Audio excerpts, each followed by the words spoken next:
is your land. Ye come seek an adventure at the old pirates, eh? Make the jump to light speed. 5, 4, 3, 2,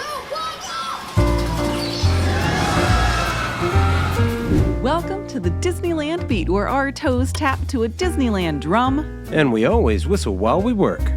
Thanks for joining us. I'm Amy. And I'm TC. We've had so much excitement in recent years with the addition of Galaxy's Edge and its two amazing attractions, Web Slingers at Avengers Campus, and Mickey and Minnie's Runaway Railway.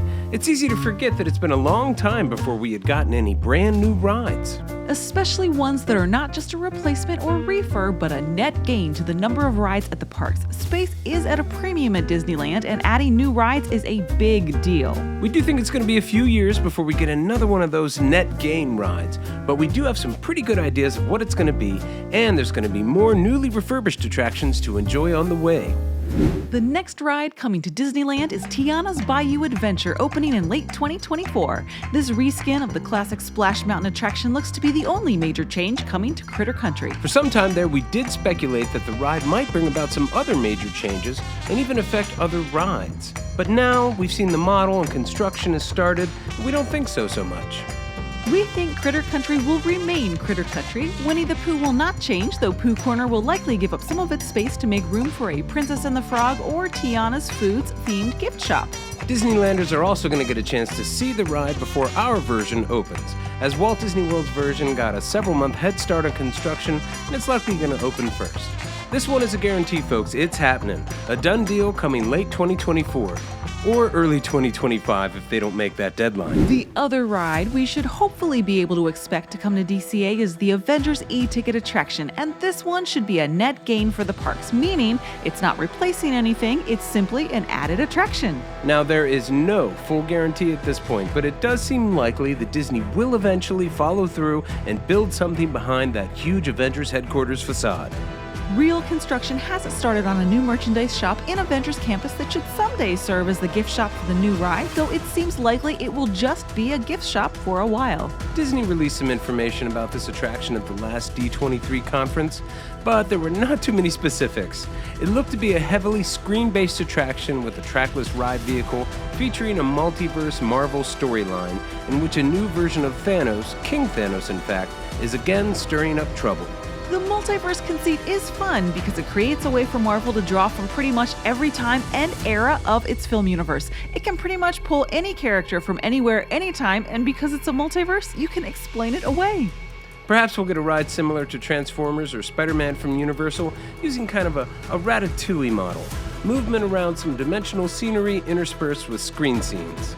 Of course, it's possible it could translate tech from Flight of Passage and its predecessor soaring around the world, but the ride vehicles look smaller and not meant for a large room like those attractions. Either way, this current vague announcement for an Avengers ride is definitely a downgrade from where Disney started. At first, a third coaster for the park was being proposed, either Iron Man or Avengers themed. Then, for some time, Imagineering started dropping hints about a massive e-ticket Quinjet attraction originally slated for the same space. The ride was theoretical, but there was a lot of concept art for it.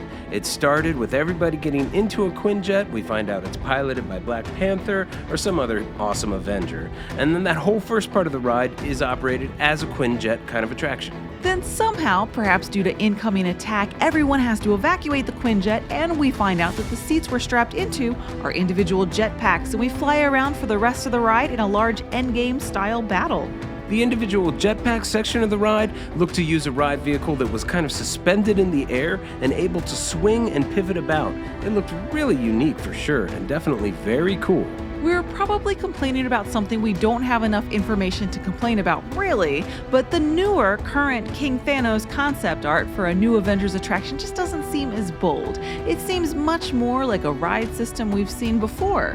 We still have high hopes, though. There's quite a bit of room back there. It's an old parking lot turned backstage space, but there is plenty of it for a massive show building. However, in the current financial climate, with Disney trying to cut costs to weather an anticipated lower demand over the next few years, going all out on an experimental ride system might not be a risk they want to take. Either way, we do anticipate this to be the next ride added to Disneyland. We expect more information will be forthcoming at the D23 conference in Orlando, and the ride will be slated to open 2025 or 2026. Another attraction that Disney has announced will be coming to Disneyland is an Avatar experience. Before the buzz around Avatar 2 passed, Iger made the announcement. Now, this one is very vague, and at the moment, we also have no reason to believe it's a ride. Disney has been very careful to use language like experience and attraction, and very much not use the word ride. So it could be a sit-down production or film, or maybe a walk-through attraction of some kind. Perhaps the Redwood Creek Challenge Trail will be made over into an Avatar-themed land to explore. That would be really fun. We've also heard rumors suggesting that Star Wars Launch Bay might be the location for some kind of Avatar exhibit.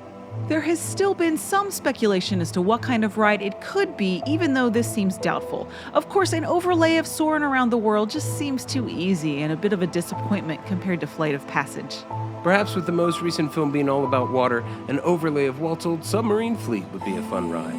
Remake the Finding Nemo submarine adventure into an Avatar-themed ride. It could work. We've even heard that Jungle Cruise could go Pandora-themed, though we don't put much stock in that. Tomorrowland really does seem like the best fit for the property in Disneyland, and Tomorrowland is also the best candidate for a complete land makeover. Sometime in the next decade, we think Tomorrowland could see some major changes, and it's very likely we'll get some new rides out of it. They might not be net additions and rather replacements or makeovers, though. Disney has said as much themselves. They are currently exploring ideas for the land. Some think that the only thing that will stay is Space Mountain and the monorail, while others suggest a much more modest approach will happen. Many current attractions could end up slated for removal or at least updates. The Submarine Voyage and Autopia have space many think could become a new Frozen-themed dark ride joining up with the Matterhorn Village. Star Tours could be retired or even moved to Galaxy's Edge. And of course, the Star Wars Launch Bay is a massive footprint that could become many things. A new dark ride, a new show, or even a compact coaster. As many know, the People Mover tracks have structural damage that in order to repair would require rebuilding much of the Buzz Lightyear Astro Blasters and Star Tours buildings. Maybe that will happen, but we do tend to think it'll be more of an incremental and less spectacular makeover, though we may still get a new ride out of it. There's also been rumors for a couple of years now that a new Beauty and the Beast attraction will be added to Fantasyland, possibly something along the lines of the exciting trackless vehicle ride added at Tokyo Disneyland. Most versions of this rumor have the ride being placed in proximity to the Red Rose Tavern, perhaps even taking up space currently used by the Fantasyland Theater. This isn't out of the realm of possibility. The theater was built at lightning speed back in the Eisner days for Videopolis. It's not a bad space per se, but a better theater designed to cater to new design technologies could produce better shows and not take up as much space. We don't think Disney will be moving on this anytime soon, if we're honest. The other spot in the parks just crying out for a new ride is the Hollywood Backlot at Disney California Adventure.